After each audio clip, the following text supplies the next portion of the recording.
ನ್ಯೂಸ್ಗೆ ಸ್ವಾಗತ. ನಾನು ನಿಮ್ಮ PS ನಾಯ್ಕೋಡಿ.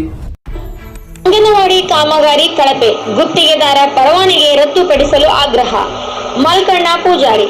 ಜೇವರ್ಗಿ ತಾಲೂಕಿನ ಚೆನ್ನೂರು ಗ್ರಾಮದಲ್ಲಿರುವ ಅಂಗನವಾಡಿ ಕೇಂದ್ರ ಮಳೆಯಿಂದ ಸಂಪೂರ್ಣವಾಗಿ ಸೋರುತ್ತಿದ್ದು, ಅಲ್ಲೇ ಮಕ್ಕಳು ವಿದ್ಯಾಭ್ಯಾಸ ಮಾಡಲು ಜೀವ ಕೈಯಲ್ಲೇ ಹಿಡಿದುಕೊಂಡು ಅಭ್ಯಾಸ ಮಾಡುವಂತಹ ಪರಿಸ್ಥಿತಿ ನಿರ್ಮಾಣವಾಗಿದೆ ಎಂದು ಜೇವರ್ಗಿ ತಾಲೂಕಿನ ಶ್ರೀರಾಮ ಸೇನಾ ಅಧ್ಯಕ್ಷರಾದ ಮಲ್ಕಣ್ಣ ಹಿರಿ ಪೂಜಾರಿ ಆರೋಪಿಸಿದ್ದಾರೆ.